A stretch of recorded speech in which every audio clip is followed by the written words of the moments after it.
Hello, and welcome to another video from Sustenance and Cover, the only channel that you need to not only survive the current apocalypse, but actually enjoy it. And today's little video is going to be about why you may need to hide your food. And then I'm going to make a video about how to hide your food. Not going to be talking about food in your house, but the real food that you got growing in your yard. Because even though the planet's teeming masses may be hungry and violent after the collapse, there's an even bigger threat coming from the oligarchs that control those teeming masses right now. And it's only going to get worse as they feel the power slipping from their fingers. The source of their power over humanity is and always has been their control over the food supply. And this power is not something that they want to share with somebody who just happens to have a garden. I'm pretty sure that anybody who's smart enough to have put away a few watertight buckets of rice and beans has already got a hiding place picked out for whenever the S H's the F. And there can be no doubt that the empire can come up with some kind of arbitrary legislation making the possession of excess food a felony anytime that they feel the urge to do so. Just like all them other laws that they arbitrarily create to maintain control over other aspects of our lives. But those laws are still in the futures. Laws against producing food from the natural world around us are already on the books. And trying to hide a 50-foot row of corn or an apple orchard can be much more problematic than burying a 5-gallon bucket. Since I started posting videos about all my sustainable living stuff, I've had one comment after another about how 3 days after the collapse, folks with guns are going to come in here and take all my food. In fact, if you've been watching all of the prepper shows that have been filling the airwaves lately, then you may have noticed that this is a common theme. And anybody who gets on one of them shows has to be filmed shooting a gun at something, even though it's obvious that a few of these folks have never had any real experience shooting a gun. It's all just to reinforce the idea in your head that we're headed into a world without rule of law, also known as WROL, which stands for, that's right, World Without Rule of Law. The reason that the elitists are funding all them shows is to get you sufficiently stirred up so that when they start the WROL, you'll be ready to jump in and get involved yourself. Now, if that idea sounds preposterous to you, just know this. PRS is business as usual for this particular group of people. And it's how things have been done for hundreds of years now. PRS is another one of them acronyms and stands for Problem, Reaction, Solution. And what that means is if the oligarchs decide that they want something that nobody else wants, then they have to make everybody else want it. As an example, after the Korean War, the oligarchs had a problem. You see, people like presidents, prime ministers, and kings, as well as the ones who tell them what to do, get a great deal of satisfaction from sending human beings to their death.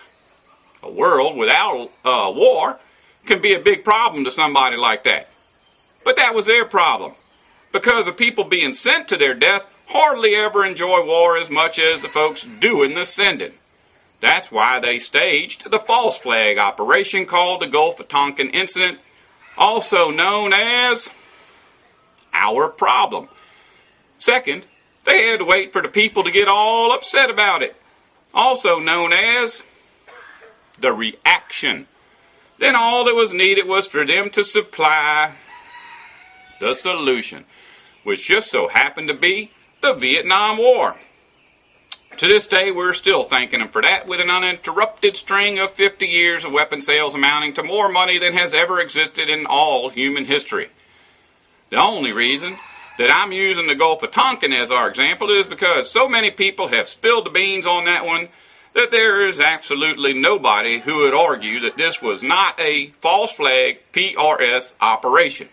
But trust me, when I say that every war from the beginning of civilization to the soon-to-come end of it has been and will be PRS operations. In any case, the point that I'm trying to make is that there's good reason to believe that a world without rule of law is coming, because the folks that claim ownership of the planet want a world without rule of law. And they always get what they want. But something else that's coming and is a much greater threat than any world without law is the PRS solution to the WRL problem, and that is a world of total law, or what I like to call a total police state. It'll be the same folks stealing your food, but they'll probably be wearing some kind of official garb, and whenever they end up having to kill you to do it, unlike the way that they're functioning in the WROL, they'll probably have to fill out some kind of paperwork. But in any case, that is what we're going to talk about right now. All great empires are created by powerful bullies. No exception to this rule. And the first thing that these bullies do is establish control over the population's food supply. As empires grow and change, the food control system grows and changes as well. And when the bullies realize that their empires are on the verge of collapse, total food control always becomes the #1 priority. The government agency that handles food control in this particular empire is called Monsanto. Monsanto is set up as a private corporation in order to confuse the citizens of the empire into believing that America functions according to some kind of a written law. Under its control are other lesser government agencies such as the Food and Drug Administration, the Department of Agriculture, the Justice Department, the Drug Enforcement Agency, and the Department of Alcohol, Tobacco, and Firearms. Incidentally, none of these agencies are set up as private corporations, but are set up as actual government agencies. This adds an air of legitimacy to the evil activities of the U.S. Food Control Agency, Monsanto. Monsanto's been very busy since it became the U.S. Food Control Agency. In just the last 50 years or so, they have created illegal and so-called unconstitutional taxes, fees, fines, food safety laws, zoning restrictions, and of all things patent laws to take total control of every farm in the U.S., usually by simply taking away ownership of private farms, many having been owned and operated by the same families for generations. That is what Farm Aid was all about, and is also why Farm Aid has failed so miserably. As they say, you can't fight City Hall. Now, what does this have to do with hiding your food? Well, all of those government mandates that Monsanto created to take away the nation's farms are written in such a way that they can be applied to anybody, including you. How can I say such a thing? Well, it seems that nobody ever thought to patent all of the planet's living things. And so Monsanto has gone ahead and taken care of that. They have applied for and been granted patents on nearly every plant in the world that can be used as a commercial food source. You know those heirloom tomatoes that your family's been growing for over 100 years? Well, they belong to Monsanto. Every time you take a bite of one of those things, you're stealing directly from America. I guess that your great-great-grandmother just never thought to get those things patented, and you know what they say. If you snooze, you lose. And the U.S. Food Control Agency hasn't been doing too much snoozing lately. Of course, those in charge say that they would never apply those laws in that way. But there's ample evidence that they are already testing the waters with attacks against homeowners similar to the attacks they used to take away all of America's privately owned farms. And really, think about it. Why would Monsanto hire teams of biologists and lawyers to patent every seed on the planet if they had no intention of reaping some kind of a benefit from it? Now, depending on where you live, you may already be restricted or outright denied the freedom to grow your own food. So the video that I'm fixing to make about hiding your food-producing trees and plants will be of interest to you right now. But really, no one should wait till the hammer drops on them personally to start thinking about stealth. Whether it's bands of out-of-control starving people with guns or New World Order badge-wearing puppets with guns, the future that's just around the corner ain't gonna be the future that you were told about when you was in public school. I'm going to leave you with just one thought. About 100 years before the Roman Empire fell, they began to tax and inspect those who produced food. This is very similar to programs initiated by all of the empires that became before Rome. In our own situation today, private citizens who own fruit trees had to pay a tax on every tree that they owned. Over the time, the taxes and fees became so oppressive that people began to cut down their trees because the tax cost more than simply buying fruit from the empire. When the Roman Empire fell, there were virtually no fruit-producing trees left in the hands of private citizens. This same thing is occurring right here today. However, our predicament is quite a bit worse than that. Agriculture has virtually destroyed most arable land in the U.S., and in fact it could be said in the world. The plants that are being used for agricultural products are what we call GMOs. GMOs are genetically modified organisms and are nothing like the plants that have been used by previous empires. Unlike natural living things that need living soil to grow, GMOs actually do better in dead soil and must in fact be regularly sprayed with deadly petroleum-based chemical compounds just to keep them alive. These deadly products would kill any traditional agricultural products and are in fact killing all the beneficial fungi, plants, and insects that are required by natural plants. Once the cost of petroleum-based chemicals required by these GMOs becomes too expensive to use, then the fruits and vegetables that they produce will be too expensive to eat. It only takes a day to change over from standard agriculture to GMO agriculture. A tanker full of chemicals will kill an acre of ground in about a second. But once this is done, it is logistically impossible to change back from GMO to organic. There is no such thing as a tanker full of anything that will unkill an acre of ground. Once the soil's dead, it's dead. All that an abandoned GMO cornfield can become is a desert. A field of this kind could probably be brought back to life with as little as 3 inches of natural organic compost laid over its surface. And there are those who have successfully done this on a small scale. But the end of petroleum-based agriculture is right around the corner. And it's going to hit us rather suddenly, not spread out over decades. Every agricultural field in the world is going to need to be composted at around the same time. Where would that much compost come from? Cow manure?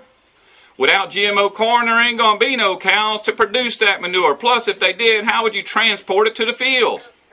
It'd probably take 20 tractor-trailer rigs per acre, guzzling diesel at a rate of about 5 miles per gallon over hundreds of miles from the cattle fields to the corn fields. Remember, this scenario does not require the petroleum to run out, only that it increase in price. In the last decade, the average family income has only gone up by about 1% in real-world figures, and that's regardless of what you're being told by the networks. During that same time period, the price of petroleum, as well as all petroleum-based products, including GMO crops, have gone up by 100%. To say that America will get this all figured out before it's too late is unreasonable at best. And this is not an American problem anyway. The situation is the same in every nation on the earth that is under U.S. military occupation. Oh, I may have forgotten to mention, the Department of Defense is also under Monsanto's jurisdiction. Something else that does not bode well for us is that unlike the Roman Empire, which directly employed probably half of its population in some kind of hands-on agricultural job, virtually no one in this empire is employed by the agricultural industry, as it has for the most part been fully mechanized for decades. Those who are employed by the industry are more like factory workers and farmers, and hardly anybody is left alive who remembers how to grow conventional agricultural crops on a large scale. Those few who are still alive are very elderly now, and they'd be very limited in just how much they could help the rest of us. And besides that, what would they plant? Viable non-GMO seeds are incredibly rare nowadays. This is just a fact. I'm not trying to be shocking. If you're one of those people who has a vacuum pack survivalist 100-year heirloom seed collection, open them up, stick them in the ground, and watch what happens. chances are that none of these seeds will grow. The few people that I know who have tried to plant their survivalist seeds tell me that they would not even sprout.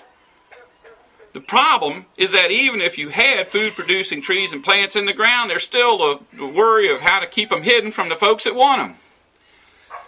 But I'm going to tell you how you can do that in my next video. I'm pretty sure that the problem we're facing could easily be solved for at least another century if everybody alive would just go outside and plant one fruit tree right now. But as I said earlier, America is enacting one law after another against such a thing, and most people buy into such foolishness. So much so that if you do try to plant a fruit tree, your neighbors will probably turn you in. In fact, I've been told more than once since starting this channel that the things that I do show a lack of faith in God. I should be dependent on God, not on my trees that I plant. Comments like this show why it's so dangerous to confuse God with Uncle Sam. It's Monsanto's law that people not grow their own food. God's law is and always has been exactly the opposite. If you don't want to survive, don't listen to me.